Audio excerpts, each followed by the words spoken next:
Hello guys, today I'm going to show you how to change your CV joint on the passenger side on the Ford Probe V6 model.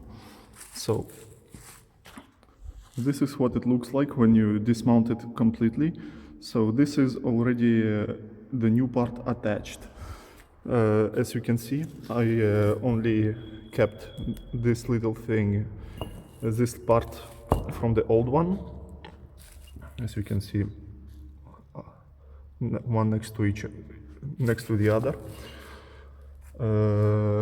So in order to remove the whole assembly, first of all you will have to take off your wheel, and then in order to break this nut right here loose from inside of here, before removing the brake caliper, you can just feed your screwdriver through this hole right here and into one of the ventilated ones like this. It will block your brake rotor from rotating, and you will be able to unscrew this. If you don't, if you have a impact tool and impact driver, you can normally just unscrew it like with the impact tool. You don't have to do the whole brake caliper screwdriver thing. Make sure your screwdriver is very resistant, however, if you are going to do this. So once you remove the nut from the CV joint, you actually need to remove the CV joint from this assembly right here. In order to do that, you need to gain more room.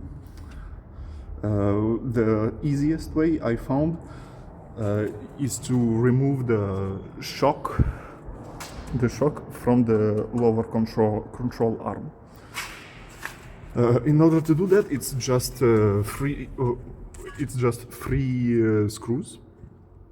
But of course you have to remove your brake caliper as well. The brake caliper is just held in by two screws like this that go through right here. Let me turn on the flash. That go through here and into here. As you can see, I rescrew partially every screw I unscrew. Like that way you can't lose them or forget where they go. So once you remove the brake caliper, you just have to do first of all you have to undo this screw right here that holds, I think it's the ABS cable. I think it's the ABS cable. Once you do that, you will gain access to this screw, and you can do both of these ones. In order to undo them, you need a 17 millimeter socket, and just a spanner, just a 17 millimeter wrench. You place the wrench here, and your ratchet or whatever on the other side. Once you undo all the screws here, you can just remove it. You will probably have to pry it out with I don't have a pry tool or a crowbar, so I just did it with a screwdriver with a flathead. Once you undo this, then you will be able to slide it out. You have to push this whole assembly right here. That way it gets the most room to be able to remove the CV joint from out of here, where you have your wheel bearing.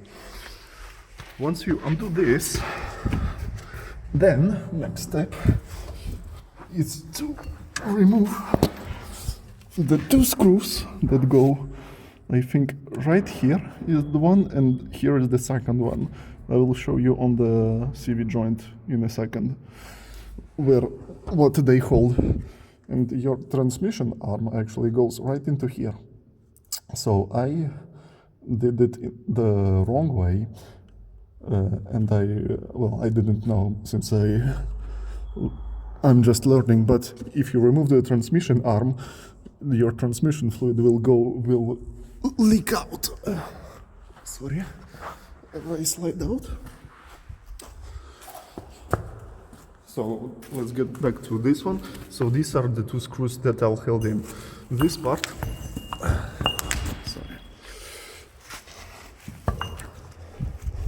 So this is how it's mounted. One screw here, one screw here. This is the part that goes inside of your transmission. Inside of here is a wheel bearing. So this whole part rotates on this arm. In order to, well, you can slide it out, I think, fully if you manage to do this.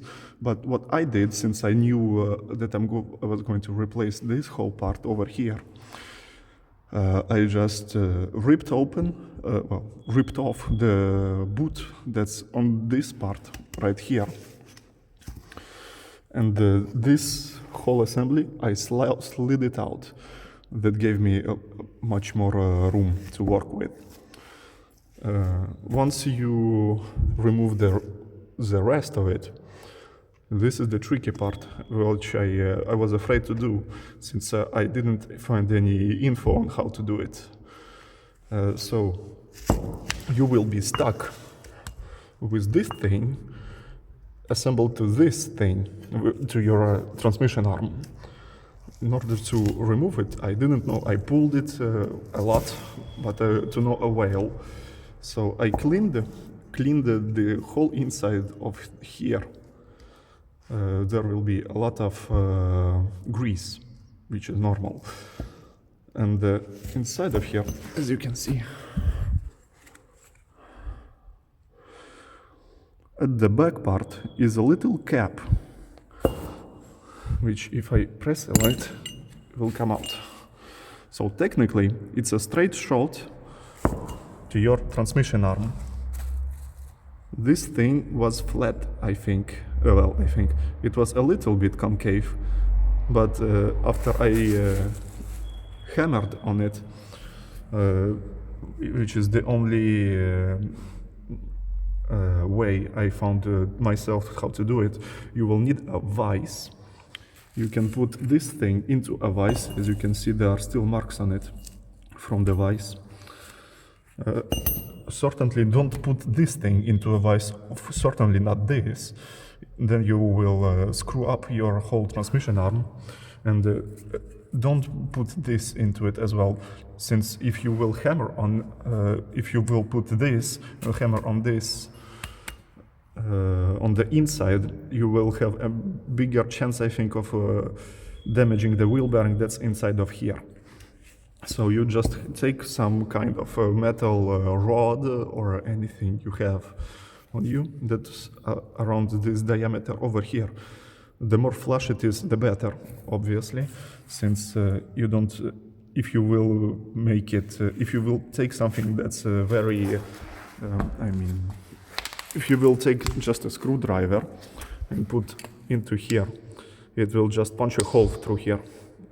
You can certainly just keep hammering on your screwdriver, and this part maybe eventually will come out, but you will damage the inside part of the transmission arm. The transmission arm on the inside looks basically just like this, but it has a ring around here, which will keep it inside of here. So if you, I can show you just a little quick way. So now it will not come out. This little play that you see is normal. It was the same way when with the old one. It's just the little space for the ring. It has a little bit of tolerance.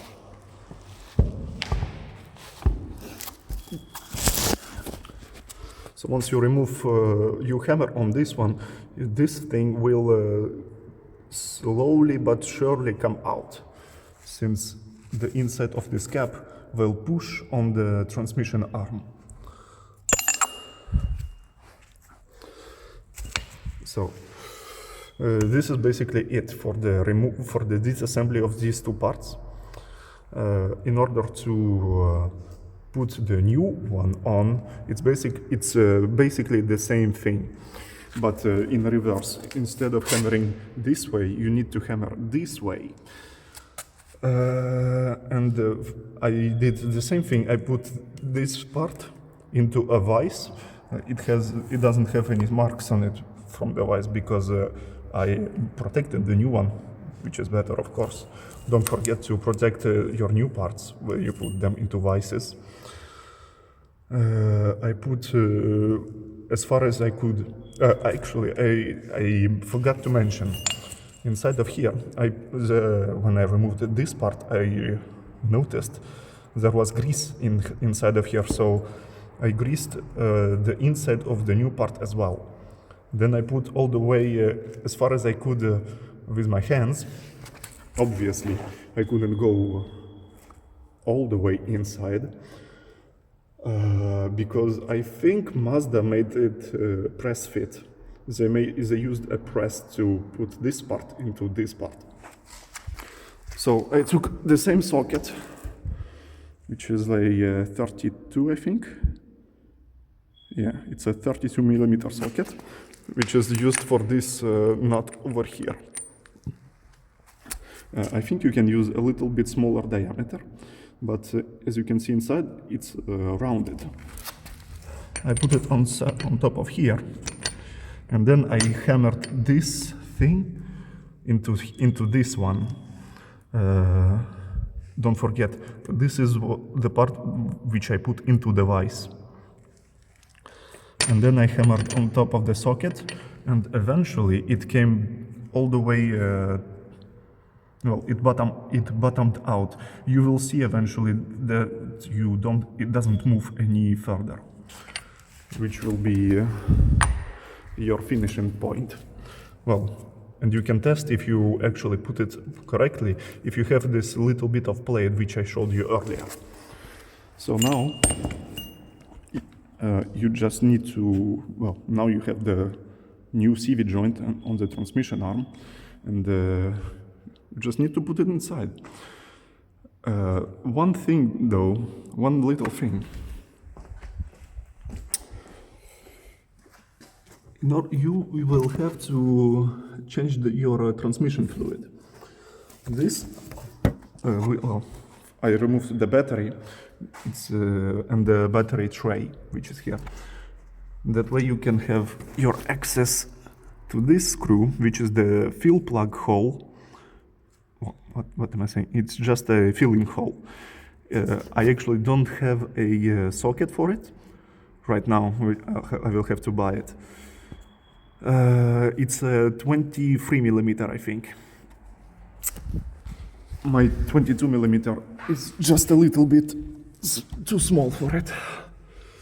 So, as you can see from the bottom, this is the fill hole. And sorry, I will show you the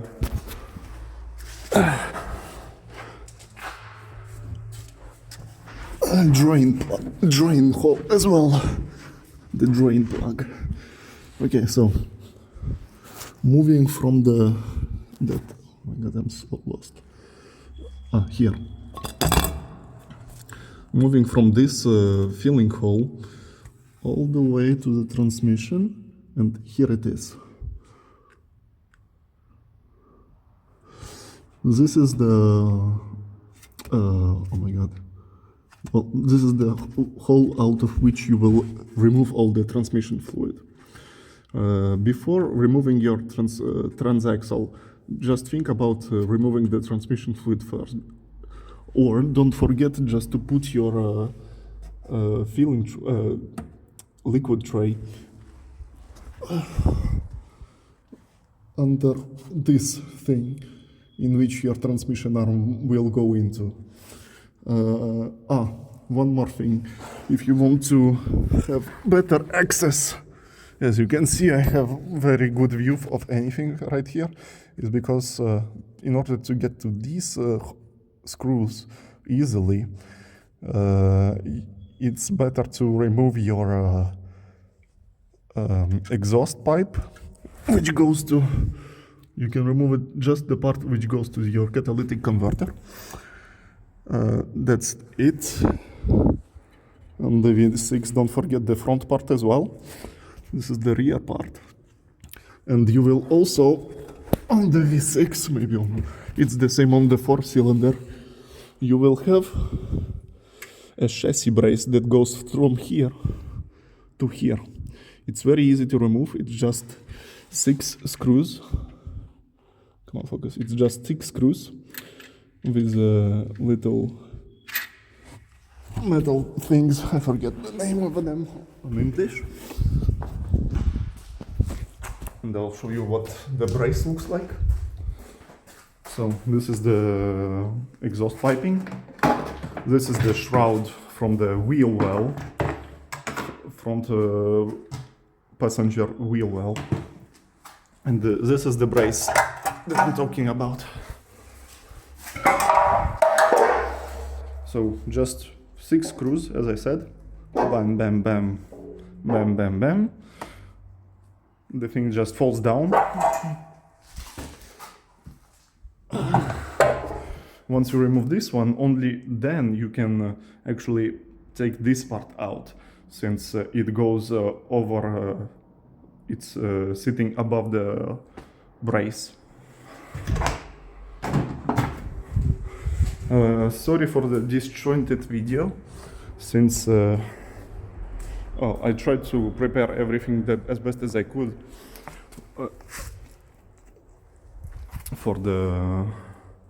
to make it as simple as I possibly could. I hope it helps to anyone that also works on these machines. I found it very not, how do I say it?